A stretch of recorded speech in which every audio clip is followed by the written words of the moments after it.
Welcome back to our channel. Tonight, all eyes are on NBS Television for a high-stakes debate that could reshape the political landscape of Uganda's capital. The battle for Kampala Central is heating up, and for the first time in years, it's a wide-open race. Long-serving Member of Parliament, Muhammad Nsereko, is out of the running. After a failed bid for the presidency, where he couldn't gather enough signatures, he has stepped aside, leaving a massive power vacuum in one of the country's most politically charged constituencies.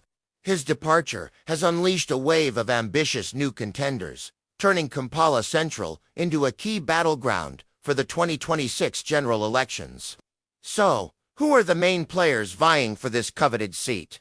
The lineup is diverse and packed with heavy hitters. We have Lewis Rubongoya, the Secretary General of the National Unity Platform, or NUP, representing the ruling National Resistance Movement, or NRM, is the Kampala Minister, Minsa Kabanda. Then there's Aida Nakuya from the Democratic Front and Abdallah Walangalira of the People's Front for Freedom. But the list doesn't stop there. We also have independent candidate Suzan Kushaba, Uganda Boxing Federation President Moses Muhangi, and a name that's been creating a huge buzz online, businessman Abraham Luzzi. Each of these candidates brings a unique vision for Kampala Central, and tonight's debate is their chance to prove they have what it takes. Let's talk about Abraham Luzzi, because his campaign has been anything but traditional. He's a digital-first candidate who has captured public attention with his savvy online presence, humor, and a viral catchphrase, "Sarah is tall," a light-hearted reference to his wife. Luzzi has boldly declared traditional rallies to be a thing of the past. He launched what he calls his Smart Manifesto and is urging voters to connect with him online. He argues that digital campaigns are the future, claiming they can slash election costs by as much as 80%. Luzzi's policy proposals are just as radical as his campaign style. He wants to dramatically shrink the size of government, proposing to reduce Parliament from over 500 MPs down to just 80. He also wants to cap the cabinet at 50 ministers, all appointed strictly based on merit. He's calling for the abolition of by-elections and wants to enforce strict qualifications for anyone running for office, including a mandatory bachelor's degree and a minimum personal wealth requirement. But his most talked-about platform is his aggressive anti-corruption stance.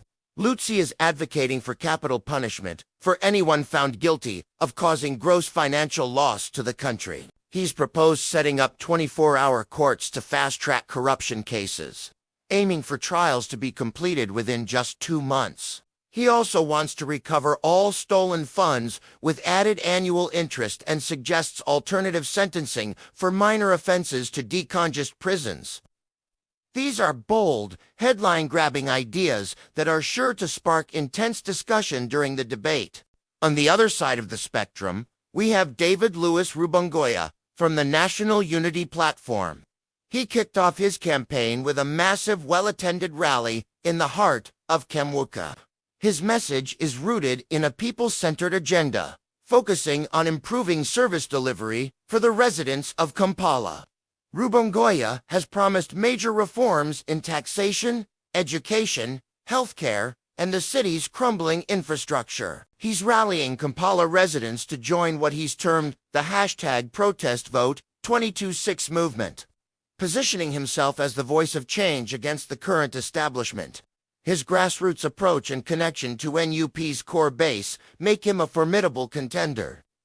Then we have the NRM's Minsa Kabanda, the current minister for Kampala. Her campaign strategy is focused on uplifting urban communities, particularly targeting market women and those living in informal settlements. Minister Kabanda is working hard to counter the narrative that the ruling NRM party has lost its influence in the capital.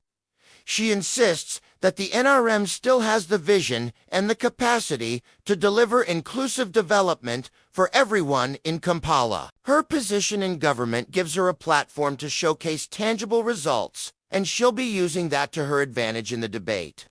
Let's not forget the wildcard candidates who could shake things up. Moses Muhangi, the president of the Uganda Boxing Federation, is running on a platform of sports development. He's positioning himself as a champion for athletes. Muhangi points to his track record, citing how he successfully increased allowances for amateur boxers and improved payments for referees under his leadership.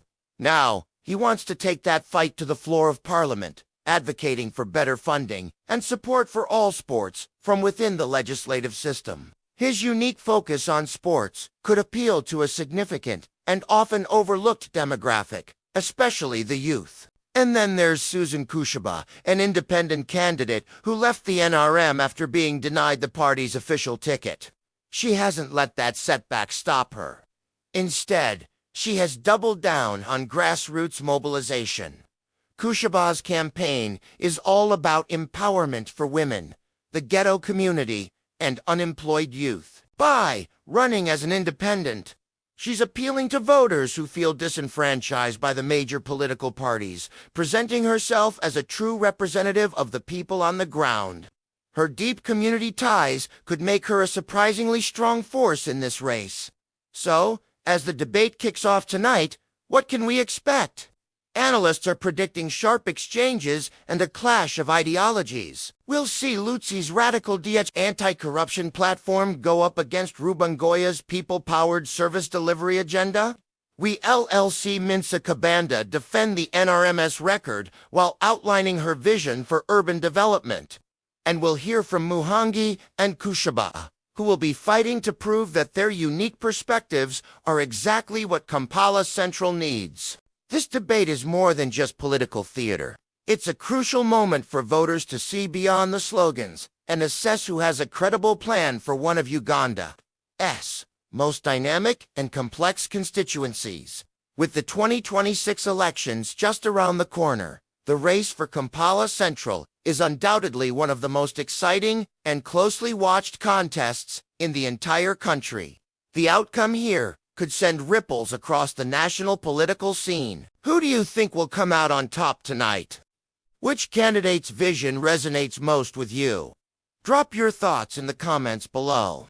We'll be watching the debate closely, and we'll bring you all the analysis right here.